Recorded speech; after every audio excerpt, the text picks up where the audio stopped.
Olá, eu sou Kilma, sou gerente da atenção especializada do município de Fortaleza. Olá, eu sou Ana Geis, enfermeira da Estratégia de Saúde da Família e assessora técnica das doenças crônicas no município de Fortaleza. Olá, eu sou Ana Paula Montenegro, sou endocrinologista pediátrica e médica da Secretaria Municipal de Saúde de Fortaleza. Olá, meu nome é Nívia, eu estou coordenadora da assistência farmacêutica do município de Fortaleza.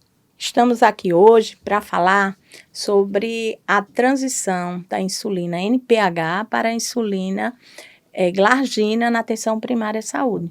Vamos começar perguntando por que estamos fazendo essa transição, Nívia? Bom, colocando aqui para todos que estão nos assistindo, essa transição, ela é uma estratégia do Ministério da Saúde, tendo em vista a diminuição da produção e a retirada que vai acontecer daqui a algum tempo da insulina NPH do mercado farmacêutico. Então, a gente não vai ter mais essa insulina disponível no mercado e aí vai ser preciso fazer essa transição. Além dessa questão, dessa mudança de não ter mais esse produto no mercado, a gente também está trazendo, o Ministério da Saúde traz uma nova tecnologia, que é a insulina glargina, que é uma insulina que ela tem uma eficácia já comprovada, é uma insulina que ela traz aí um benefício para os pacientes, agora para os pacientes da M2, e essa transição ela vai acontecendo por conta dessas questões. Então, Nívia, quer dizer que a gente não vai ter mais NPH e vai deixar de ser utilizada no SUS? Isso, a NPH, ela vai deixar de ser utilizada, só lembrando aos pacientes que já utilizam a insulina NPH, que a insulina NPH, ela é uma insulina que ela tem eficácia, que ela tem segurança, que já é utilizada há muito tempo e que a retirada dessa insulina do mercado é por uma questão mesmo comercial, de deixar de produzir essa insulina para que venham as novas insulinas que nós já temos aí no mercado há algum tempo. Só colocando também para quem utiliza a insulina NPH, que não se preocupem, que nesse processo de transição vai ser garantido tanto a insulina glargina para quem já está fazendo o processo de transição, quanto a insulina NPH para quem ainda utiliza essa insulina, até a gente terminar todo esse processo de transição. Isso foi garantido pelo Ministério da Saúde, tanto para os estados quanto para os municípios. Você está dizendo quem? E quem realmente é esse público que vai receber a glargina? Nesse primeiro momento, a gente, o Ministério da Saúde, ele lançou uma nota onde ele coloca um público prioritário. Quem é esse público prioritário? É justamente aquele público que ele é mais sensível, digamos assim, né? Tem uma indicação maior para o controle da diabetes, para a utilização dessa insulina. Então, inicialmente, crianças de 2 até menores de 18 anos, 17 anos, 11 meses. Então, essas pessoas vão entrar e pacientes, esses daí vão ser os DM1 e os pacientes que são DM2 acima de 70 anos. Então, 70 anos a mais, nesse primeiro momento, esse é o primeiro público que vai começar a fazer esse processo de transição. Só lembrando que esse processo de transição, ele vai acontecer para todos os pacientes. Então, não se preocupem que vai chegar um momento onde todos os pacientes, e aí essas faixas, as outras faixas que eu não falei agora, elas também vão ser contempladas dentro desse processo de transição. Tá. Nívia, só uma dúvida também com relação a quem faz 18 anos e já está utilizando a glargina. Por exemplo, a prescrição, a transcrição foi feita agora e eu tenho 17 anos e 11 meses. E aí, a próxima, eu continuo a receber, o paciente continua a receber ou não? Isso, continua a receber. Todos os pacientes que entrarem nesse fluxo de mudança, já recebendo a insulina glargina, vão permanecer utilizando a insulina glargina nesse período todo, até enquanto ele fizer uso, necessitar fazer a utilização da insulina glargina, ele continua com a insulina glargina, independente se ele entrou com 17, 11 meses, ele já completou 18 anos. Certo. E aqueles pacientes, Nívia, que têm 70 anos e já recebem pela CEAF, eles precisam mudar, eles precisam migrar para a atenção primária?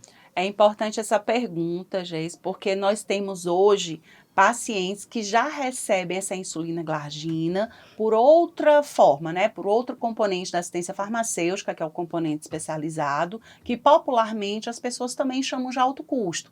Quem recebe nesse momento a insulina glargina pelo componente especializado vai permanecer recebendo pelo componente especializado, vai haver um momento de transição dessas pessoas para que eles possam receber a insulina glargina na atenção primária, mas isso não vai acontecer agora. Então, a gente pede que aguarde, porque vai chegar esse momento dessa transição, mas, por enquanto, quem está no componente especializado permanece recebendo a insulina glargina dentro do componente especializado. Perfeito. Como as equipes vão saber quais pacientes vão entrar nessa transição? Bom, nós fizemos uma estratégia para que a gente pudesse garantir que a gente tivesse uma organização nesse fluxo dessa transição, muito relacionado com o que a gente está recebendo de quantitativo de canetas e de tubetes de insulina do Ministério da Saúde. Então, como é que está sendo essa nossa proposta dessa transição? Primeiro, nós já começamos, inclusive, enquanto a gente está aqui nesse podcast, a gente já começou, agora no mês de agosto, com 26 unidades de atenção primária. Essas 26 unidades de atenção primária, nós fizemos levantamento dos pacientes dessas unidades que se enquadram dentro desse perfil que nós vimos aí, dentro dessa faixa etária, dos 2 até os menores de 18 anos e dos maiores de 70 anos, e nós fizemos listas nominais para cada uma dessas unidades e nós encaminhamos para as unidades esses pacientes. Como é que esses pacientes eles vão saber e como é que os prescritores eles vão saber como é que vai acontecer essa transição? A gente está mandando essa lista com o nome dos pacientes para as unidades. Nessas 26 unidades, os farmacêuticos que estão lá presentes estão junto com a gestão da unidade, estão conversando com as equipes e com a coordenação da unidade, estão colocando as listas lá disponíveis para cada equipe de saúde da família, para que nesse momento se reconheçam quem são esses pacientes e que se aproveite o momento em que há o agendamento de consulta desses pacientes para já na nova prescrição que vai ser feita durante esse processo de consulta, que esses pacientes eles já sejam transicionados, eles já saiam dessa consulta já mudando a insulina. Então, substitua já a insulina NPH e tem aí a insulina glargina. Então, os profissionais devem dialogar com o coordenador na unidade para ver a lista dos seus pacientes. Isso, É e aí a isso? gente espera, né, só um pouco de calma, nós colocamos na nossa nota técnica que a gente publicou, como é que seriam as transições, que isso vai acontecer em fases. Nós vamos inicialmente aproveitar todo mundo que já está agendado com consultas agora para o mês de setembro, para que a gente possa, inclusive, fazer uma estratégia de uma certa antecipação, mas o que a gente pede aos profissionais que estão nos assistindo, aos pacientes que estão nos assistindo, que tenham um pouco de calma, que a gente vai fazer esse processo já está acontecendo de transição, mas que a gente precisa que eles tenham essa organização para que a gente possa garantir que todas as pessoas elas consigam ter lá a sua insulina, quem está fazendo a transição, garantir a glargina e quem ainda está utilizando a NPH, garantir a sua insulina NPH. Uma coisa importante que não foi perguntado, mas que eu me lembrei e eu acho importante colocar, e não vai ter possibilidade de novos pacientes? Vai ter possibilidade de novos pacientes entrarem também. A gente fez essa previsão dentro da nota técnica de que novos pacientes eles vão entrar, tem um percentual do número total de tanto de canetas quanto de tubetes que foi reservado para esses pacientes. Inicialmente é 5% do total de pacientes da unidade, podendo chegar até 10%. Isso vai depender muito de como é que está esse ritmo de transição em cada uma dessas unidades. Então, a gente está aí nessa proposta, nessa estratégia que está sendo lançada e está organizando essa estratégia para as unidades. E o feedback de vocês que estão assistindo a gente também é muito importante para que a gente possa ir aperfeiçoando e a gente possa garantir que essa transição ocorra o mais rápido possível. Tá. Agora eu vou te deixar um pouquinho em paz, tá, Nívia? Eu vou fazer as perguntinhas para a doutora Ana Paula. Doutora Ana Paula, qual a diferença que a gente tem entre a insulina basal e a insulina prandial?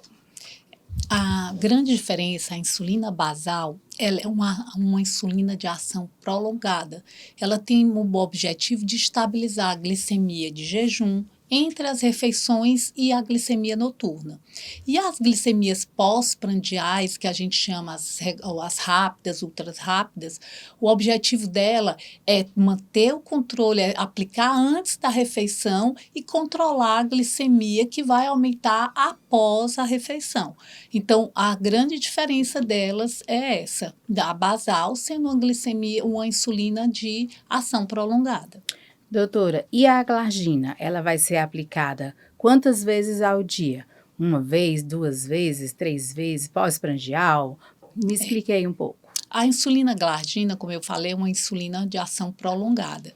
Então, é uma insulina que tem uma duração de 24 horas. E uma grande importância, ela foi modificada para ser mais estável. E uma grande importância dela é que ela não tem picos. E isso também vai facilitar essa estabilidade, facilita a aplicação por ser 24 horas, ela melhora a adesão, a comodidade do paciente e também, justamente nessa população, ela tem um efeito importante que ela reduz um pouco o risco das hipoglicemias. Então, essa insulina, ela deve ser aplicada uma vez ao dia, mas essa orientação ela é individualizada. Em algumas situações você pode fracionar essa dose, mas inicialmente aplicada uma vez ao dia. Muito importante ou isso. Pela manhã ou à noite. Partindo assim para a prática, né?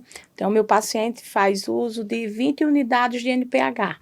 Como é que eu vou fazer essa conversão para a glargina? No caso do seu paciente, se ele toma 20 unidades uma vez ao dia, ou pela manhã ou à noite, essa transição ela é equivalente. Você vai manter a mesma dose da insulina glargina e manter o mesmo horário que ele aplicava a NPH. Se ele aplicava pela manhã, faz pela manhã. Se ele aplicava à noite, ela vai ser aplicada à noite, as mesmas 20 unidades. E o meu paciente que faz uso 2 vezes ao dia? Ele faz uso 20 unidades à noite e 10 unidades pela manhã. Como é que eu faço? Nessa situação, a orientação é você somar essas doses de insulina e, na maioria dos casos, a gente vai fazer uma redução em torno de 20%. Então, você vai aplicar 80% dessa dose. Então, essa dose e o horário é o horário que teria a maior dose. Se ele toma a maior dose pela manhã, 80% dessa dose vai ser aplicada de manhã.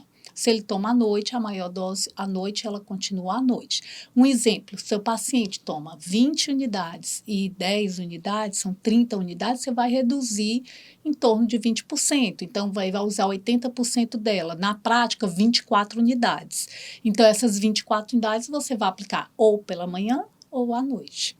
Ok. E em relação às crianças e o adolescente, como é que eu poderia fazer?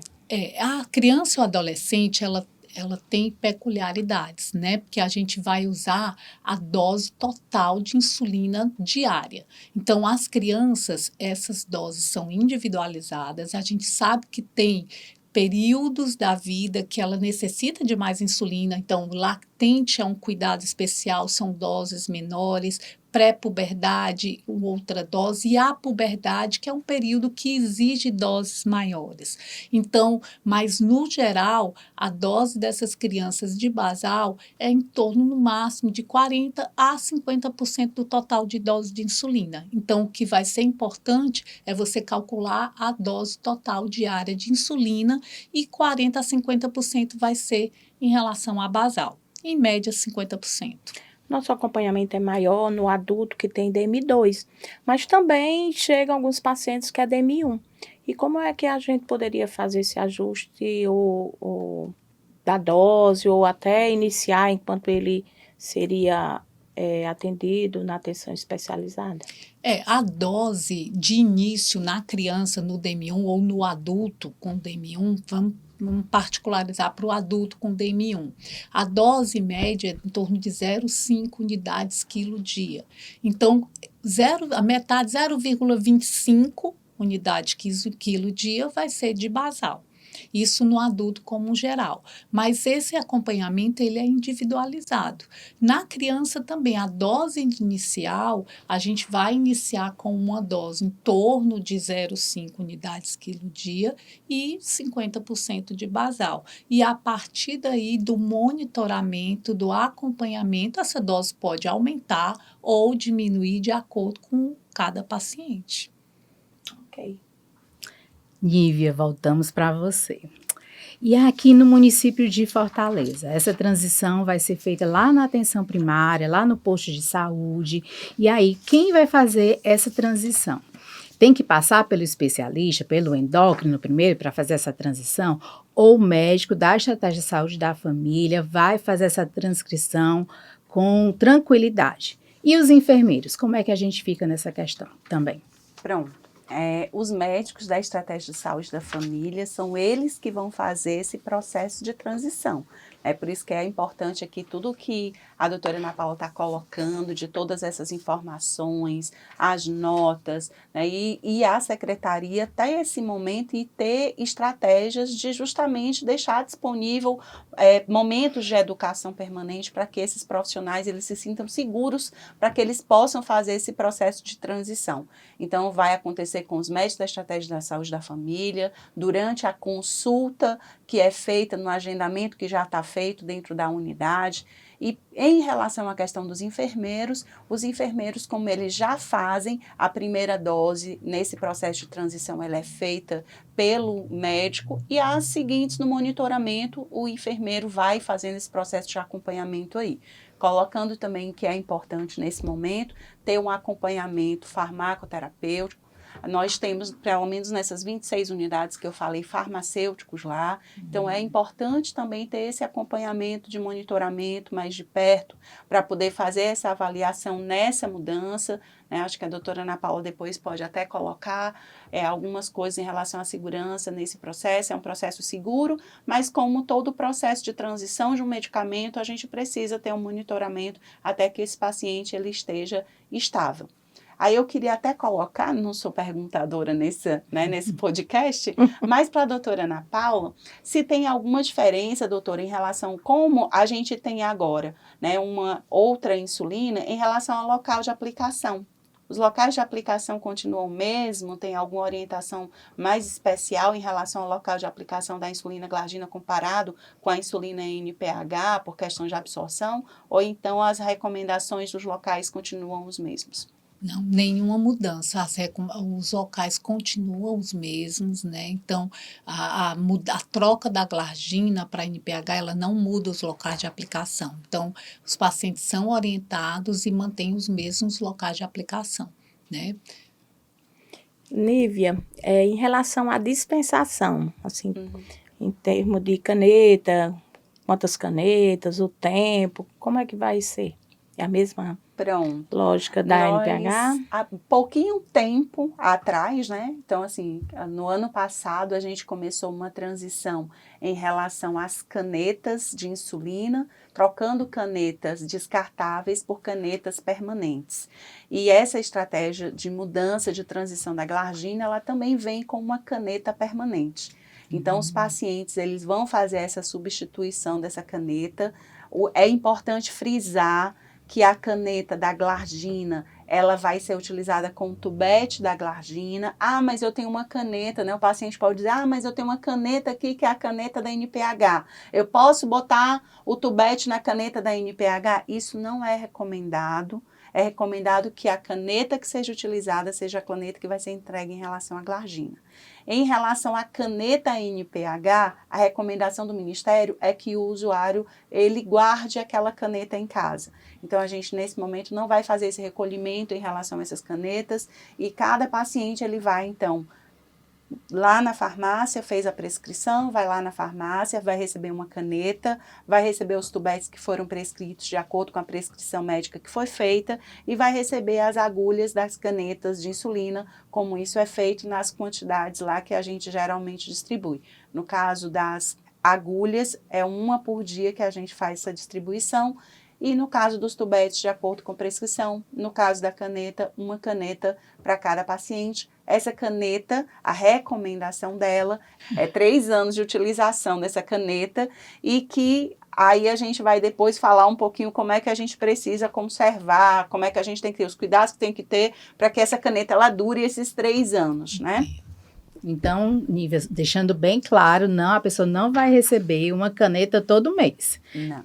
Ela é permanente e ela tem uma duração até 3 anos. Isso, exatamente. Permanente, com a duração até 3 anos, essa caneta que eles vão receber. E é importante, essa caneta não é igual à caneta da NPH que ele já está utilizando e que recebeu a caneta de glargina, guarda a canetinha da NPH, vai usar a caneta da glargina com os tubetezinhos da glargina. Certo.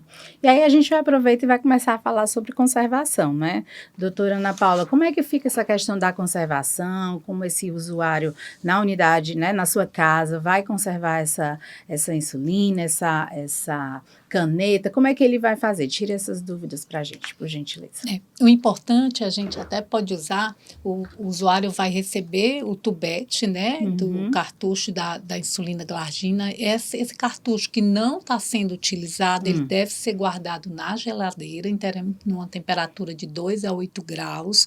Lá na caixinha, pode ser na gaveta lá das verduras embaixo ou na prateleira do meio. Não guardar dentro de isopor ou bolsa térmica. Então, essa caixinha fechada, ela deve ser guardada na geladeira, as que não estiverem em uso.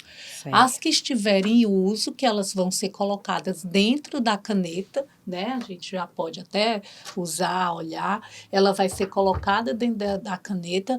Aí, esse tubete colocado na caneta, ele pode permanecer durante 4 semanas em temperatura ambiente, até 30 graus. É muito importante a gente frisar isso, por exemplo, os locais onde guardar, porque a gente não deve colocar em cima da geladeira, em cima de produtos eletrônicos que esquentam e essa temperatura facilmente passa acima de 30 graus.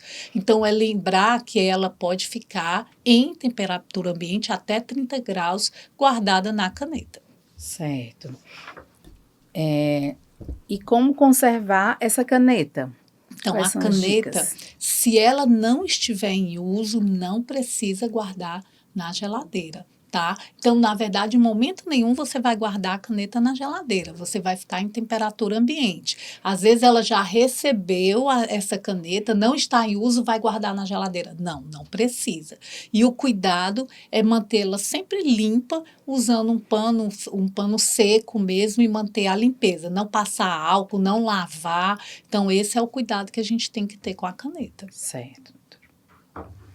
Nívia, onde é que os pacientes podem receber a glargina, a insulina? Pronto. Esse recebimento da glargina, é importante frisar bem isso, gente. Como a gente está fazendo uma estratégia e que essa estratégia está sendo por unidades, então esse usuário, ele vai receber na sua própria unidade. Então, na unidade onde ele é vinculado, ele tem referência no seu postinho de saúde lá, da sua comunidade, que a sua unidade é onde você vai receber.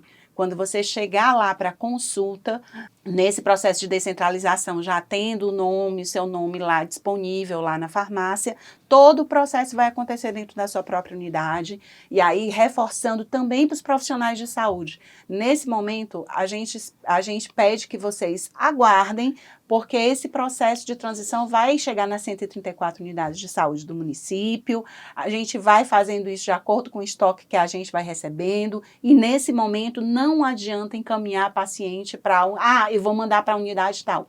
Não adianta. A gente vai fazendo isso por unidade. Então, por unidade, e o usuário recebe na sua própria unidade de saúde, próximo da sua casa, onde ele vai ter aí, né, se tiver alguma coisa, alguma intercorrência, pode voltar lá na unidade, então na sua própria unidade de saúde.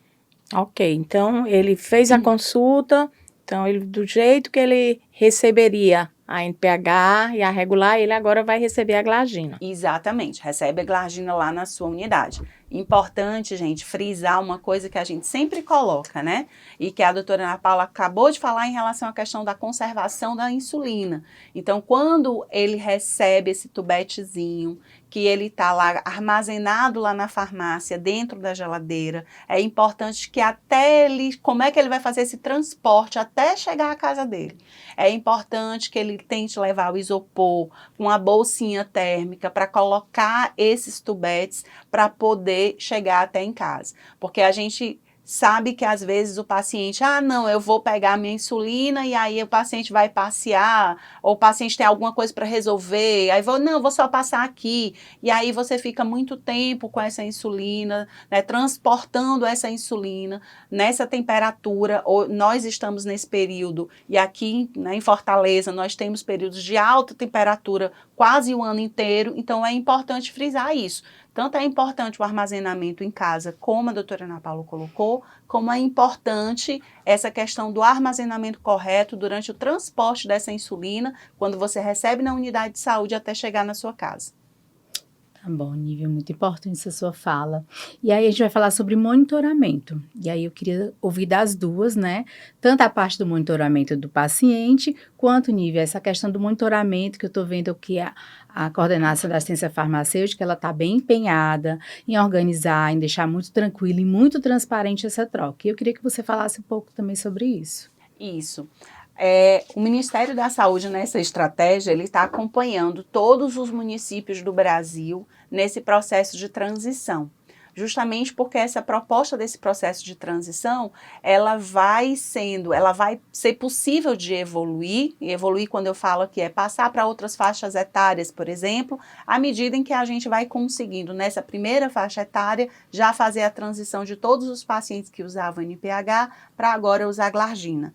Então, nesse processo, a gente está no encaminhamento todo, o Ministério da Saúde, nesse monitoramento, todos os meses, nós estamos encaminhando um relatório para o Ministério da Saúde, informando quantos pacientes nós já temos que já estão fazendo utilização de insulina glargina. Ele sabe quantos pacientes total nessa faixa etária nós temos e que nós precisamos fazer a transição, e está fazendo esse processo de monitoramento aí junto com a gente, justamente para poder ir antecipando essas estratégias, para ir auxiliando, inclusive, os municípios para isso. Nós tivemos, antes desse processo de já startar para as unidades, uma capacitação em nível de Ministério da Saúde, com o Ministério da Saúde, articulado com o CONASEMS, né, para que a gente pudesse treinar as pessoas, treinar multiplicadores nos municípios. Então, a gente está aí nesse processo. E aí eu queria só colocar e ressaltar também essa importância, principalmente nas unidades que tem farmacêutico, desse acompanhamento desses pacientes nessas unidades. A gente está tendo esse cuidado também nas unidades, já que o farmacêutico está participando ativamente desse processo de transição, do farmacêutico dar esse apoio para as equipes, para aqueles pacientes, principalmente, que são pacientes que eles têm, às vezes, uma dificuldade maior na utilização do dispositivo, na compreensão daquela mudança, porque aí, como a doutora Ana Paula já falou, que pode haver, né, a maioria dos casos, você não vai precisar mais fazer 2 vezes, você vai fazer só uma aplicação. Então, para a gente poder garantir que esse paciente, de fato, ele compreenda como é que é esse novo tratamento dele, e a gente dê esse suporte lá com os farmacêuticos para que a gente possa garantir que essa transição, ela seja uma transição que ela venha trazer muita segurança e venha trazer aí muitos benefícios para esse paciente.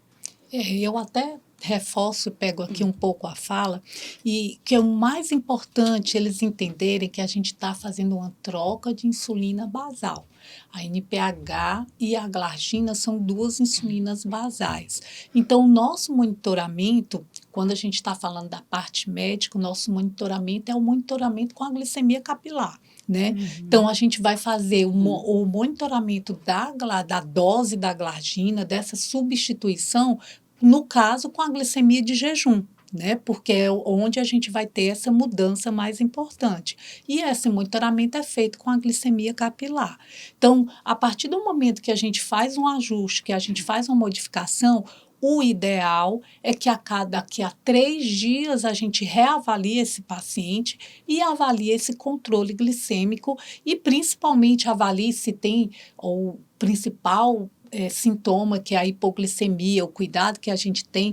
E não é só sintoma, não é só a hipoglicemia. É se ele está aplicando adequadamente, se o horário da aplicação, se a técnica de aplicação está adequada, que a adesão ao tratamento é muito importante. E eles terem a noção de que a insulina, ela fez a troca, mas o horário de aplicação, né, é muito importante. Ele tem que manter o horário de aplicação e procurar que todos os dias a aplicação seja feita no mesmo horário. Então, essa mudança, a gente ressalta, é uma mudança de uma insulina que tenha o mesmo objetivo, que é uma ação prolongada.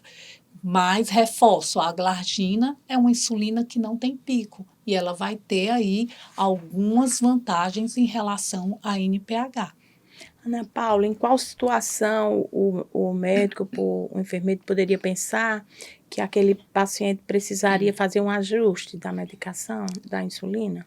Os principais ajustes, uma forma que eu já falei, é quando você tem hipoglicemias, né? Então, os pacientes têm hipoglicemia, o que pode estar acontecendo? Você pode estar com uma dose a mais de basal. Então, a gente tem que ter o cuidado com essa dose de basal, que algumas vezes ela pode, na criança, ela se caracterizar por uma hipoglicemia ou por uma variabilidade glicêmica muito grande, ou no adulto, além da hipoglicemia, você pode ter adultos com controle, uma glicada fora do seu espectro, da sua meta, uma glicemia de jejum normal, mas uma glicada fora da meta, mostrando que ela pode ter um excesso de insulina basal. Então, esse controle o médico vai fazer no dia a dia e ele é muito individualizado. Então, a criança e o adolescente, a gente tem esse cuidado maior dessa variabilidade glicêmica, lembrar dos valores de glicemia, quando você tem glicemias, quedas de glicemia, por exemplo, no adulto, maior do que 50 miligramas por decilitro entre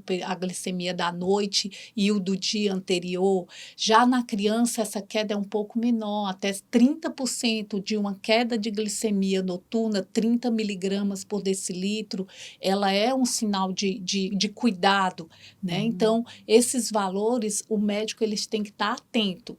E a variabilidade glicêmica também é um sinal, um sinal de alerta que o médico tem que estar atento para serem feitas mudanças. Outra situação muito comum é o exercício. Então, a criança ou o adolescente, quando ele tem uma dose basal alta, o exercício que leva muitas vezes à hipoglicemia, ele faz hipoglicemia muito frequente quando ele faz um exercício, ou ele muda sua atividade do dia a dia, ou ele, por exemplo, atrasa um lanche. Então, com muita frequência, ele já vai fazer uma hipoglicemia porque ele está com valores basais altos. Então, como eu digo, é individualizado, cada paciente, mas o cuidado que a gente tem que ter, para a gente resumir objetivamente, com a glargina, a glicemia de jejum vai ser o nosso parâmetro, e aí a gente ajustar, mudou, daqui 3 dias vamos reavaliar o paciente e fazer os ajustes. Certo. Então, só nesse mesmo pensamento, doutora, o que você deixaria, né, para os nossos pacientes também que podem estar assistindo esse podcast e os nossos profissionais da saúde, quais as orientações de segurança do paciente com relação a essa transição da glargina, da NPH para a glargina? Já era mudar. Na verdade, é o que eu já falei. Primeiro é entender que são duas insulinas basais. Não mudem a sua insulina para anti-alfa. São 2 insulinas basais. E que a gente vai ter os mesmos cuidados. Horário de aplicação, A técnica de aplicação é muito importante e o monitoramento, porque não é só a insulina, é o monitoramento, é a alimentação, é a atividade física. O que vai permitir o bom controle é você ter uma associação de insulina, atividade física, alimentação saudável, uma boa alimentação e o uso, a técnica, a regularidade da aplicação das insulinas. Já estamos quase terminando, mas eu lembrei, porque a gente está fazendo essa transição, mas eu queria que você falasse da importância da insulina NPH, porque ela ainda vai continuar para muitos pacientes. Eu posso falar porque eu acho que eu vivi, a gente só tem NPH, né? A NPH é uma insulina eficaz, é uma insulina que a gente usa há décadas. Tem a sua peculiaridade, que é o que eu falei, é uma insulina que demora tem um tempo de ação de 12 a 18 horas, que ela tem um pico. O que quer dizer que ela tem um pico? Ela tem um período que ela age mais, que é em torno de 4 a 6 horas após a aplicação, mas que a gente tem pacientes que têm um bom controle com a NPH. Então, aqueles pacientes que não são contemplados imediatamente, eles não precisam se preocupar, mantenham a mesma a prescrição médica, procurem na consulta, na próxima consulta, tirar essas dúvidas com o médico e ele vai poder tranquilizar, a equipe de saúde tranquilizar, que não precisa ser feito, correr para fazer essa transição.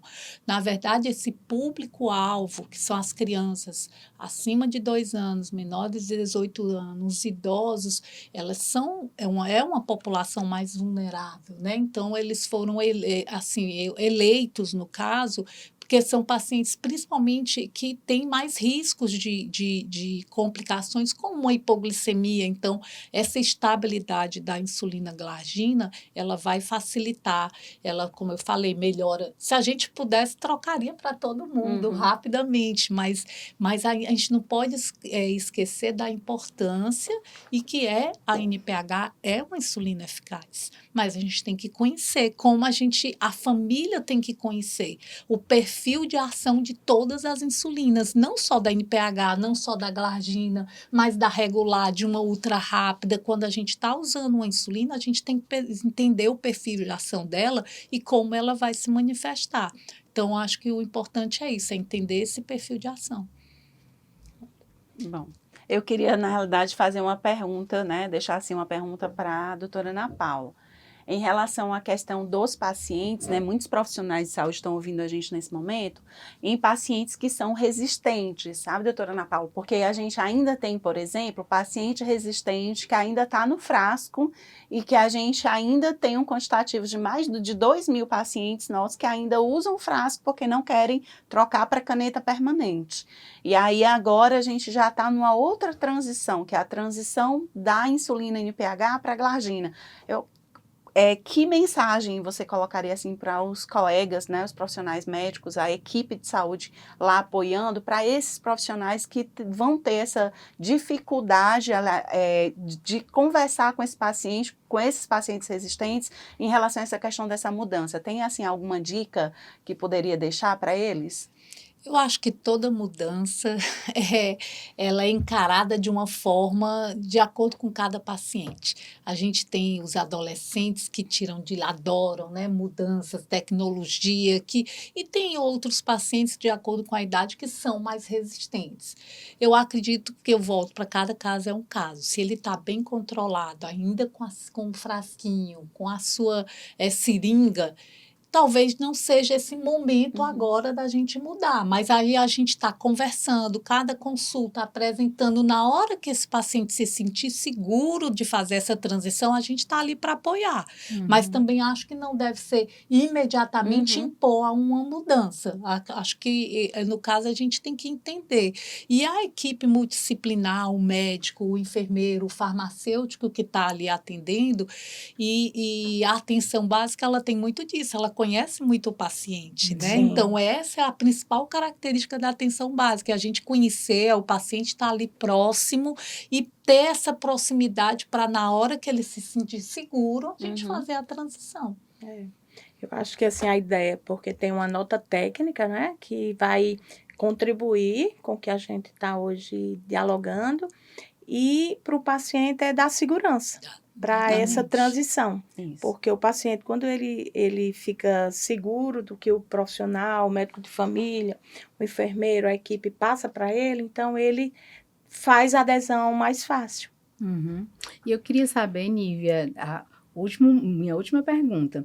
É nessa caixinha aí que vem, que recebem as canetas? É essa caneta que recebe?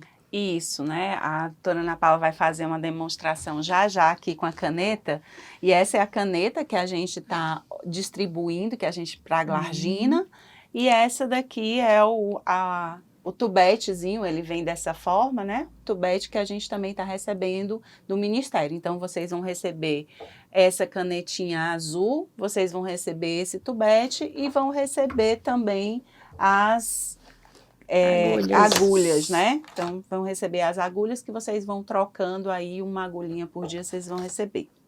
Essa é a caixinha que guarda a canetinha. Essa é a caixinha um da estojo, caneta. estojinho. não obrigatoriamente você precisa guardar no estojo, né? Como a gente falou, em temperatura ambiente após. É uma caneta fácil de você manipular, né? Ela é graduada, né? Aqui você vai fazendo as dosagens de acordo com a prescrição médica, né? Então, você vai tirar, desmontar, sempre procurar fazer tudo isso num ambiente limpo, né? Num ambiente com uma boa iluminação, isso é importante a gente ter esse cuidado. E a glargina, né? Os tubetes, a gente sempre vai reforçar a validade, o prazo de validade, quando receber, armazenar, e na hora que você for usar, né? Que você vai montar ele na caneta.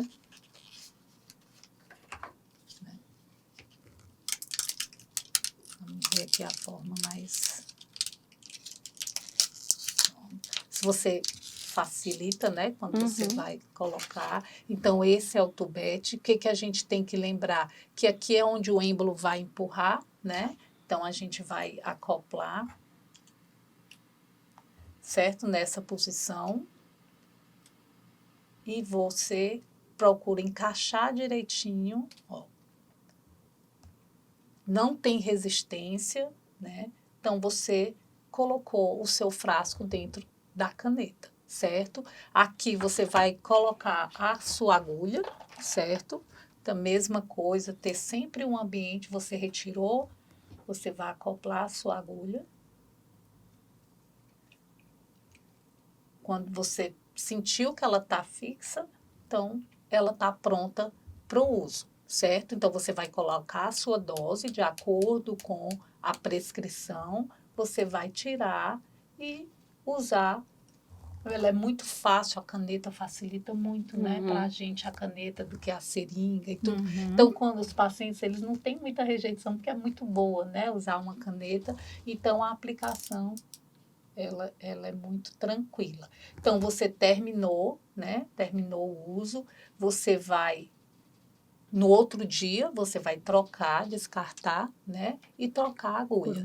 Então, essa caneta que você vai guardar, ela tá com a insulina dentro, essa você vai manter em temperatura ambiente, no caso, até 30 graus. Se a sua casa for muito quente, se não tiver um local, aí sim você vai guardar ela na geladeira da mesma forma, a temperatura de 2 a 8 graus. Certo. Muito bom.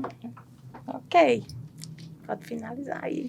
Pronto, então só para finalizar, né, deixar aqui o recado que a gente já foi falando nesse podcast, dessa importância de todos os profissionais e os usuários entenderem como é que está se dando esse processo dessa transição. Nós vamos passar alguns meses aí nessa transição, a previsão, até pelo que a gente está recebendo de insumos, é que essa transição, nessa primeira fase, ela vá até o mês de dezembro, e nessa faixa etária que a gente está tratando aqui, e que depois a gente vá fazendo essa ampliação. Então, peço apoio a todos os profissionais de saúde que nos escutam aqui nesse podcast, para que estejam junto com a gente nesse processo. Nós estamos vendo um engajamento bem grande nas unidades onde nós já começamos, todos os profissionais assim muito empenhados de que a gente consiga já fornecer para todos esses pacientes que estão dentro dessa primeira faixa etária essa oportunidade de fazer a utilização da insulina glargina. Então esse é o meu recado que eu deixo para vocês, de que daqui a pouco, né, se Deus quiser, a gente termina essa fase, a gente já está aí em outra fase, já nós teremos todas as nossas pacientes das nossas 134 unidades utilizando a insulina glargina. Eu gostaria de deixar, assim, para finalizar, que os pacientes tenham calma, procurem se informar. Essa informação, o ideal é que essa informação seja coletada no local correto, né, que é na unidade básica de saúde, é com o seu médico, e essas dúvidas elas sejam levadas para os profissionais. No caso, a Secretaria Municipal de Saúde está tendo esse cuidado, desse treinamento, dessa comunicação, para que exista essa comunicação entre os profissionais, e que é uma transição que só vem a ajudar. Então, na verdade, vai ser uma transição que vai melhorar muito, como eu disse, a comodidade dos pacientes, vai melhorar a adesão, e a informação é o mais importante. Então, a gente está trabalhando para que toda a equipe consiga passar essas informações e tire as dúvidas dos pacientes.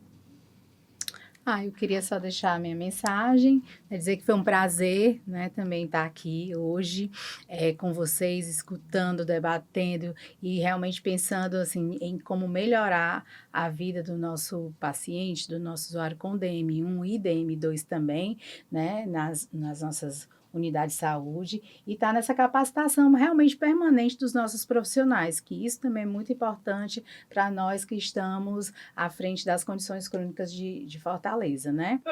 Que é uma mudança importante e que a gente possa fazê-lo como a doutora Nívia e a doutora Ana Paula falou, com tranquilidade, com calma, com muita consciência, que os pacientes realmente se sintam seguros nessa mudança.